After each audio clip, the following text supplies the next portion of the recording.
Here we have everything laid out on the table that you're going to need to assemble your cab. The platform is set. Elmeyers are at 3/4 inch travel gap. Heritage and Cambrian 1.25 inch travel gap. Always start with the back wall.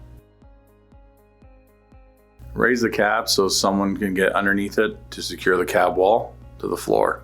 Requires the 4 nuts, bolts, and washers. Insert these into the holes into the rectangle tubing, washer side on the wood, finger tight. Lower the cab back down.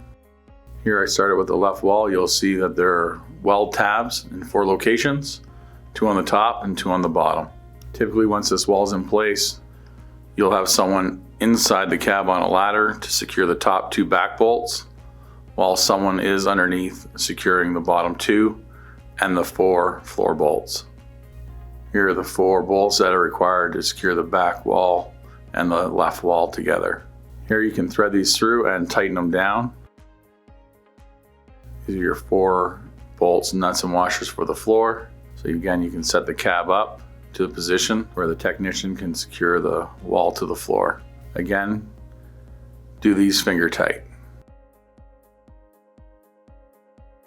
Here we secure the side wall to the floor, finger tight.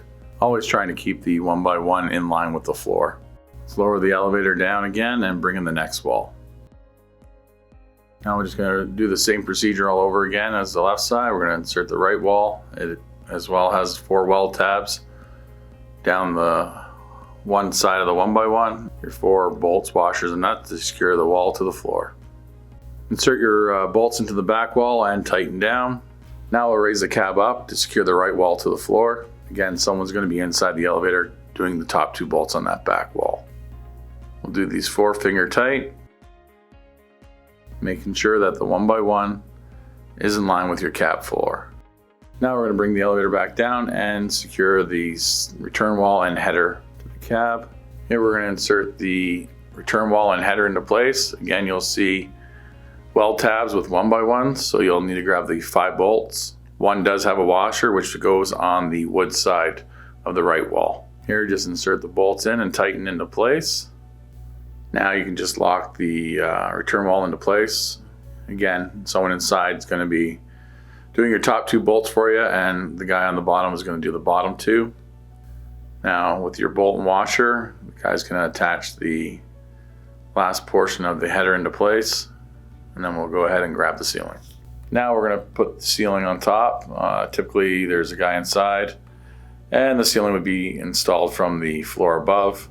To make this easier, just line it up as best you can and begin installing the required hardware. Bolts with washers again and nuts. Make sure the washers are on the wood side. Doesn't matter which side you start on, just insert them into the holes, usually 2 bolts per 1x1 tubing. Go around the cab, making sure they're all in place, keeping the 1x1 in line with the ceiling edge. And now here you can lock them down tight. That way we'll suck the sidewalls up to the ceiling to create a nice tight gap. Now go around your ceiling and just lock them all down. This way you're going to create a nice tight gap with your walls and your ceiling. Raise the elevator up and have someone go underneath to secure the sidewalls with the floor. Again, keeping the 1x1 in line with your floor edge. Now we're going to secure the cab to the sling using the cab mounting brackets. Here we have them fully installed. The cab is free floating. Now with someone inside, they're going to tell you when it's level, and you can go ahead and secure the cab mount brackets to the ceiling using the wood screws provided. Now your cab is set into position, secured on the ceiling and floor to the slings, so you're good to go and continue on with the install.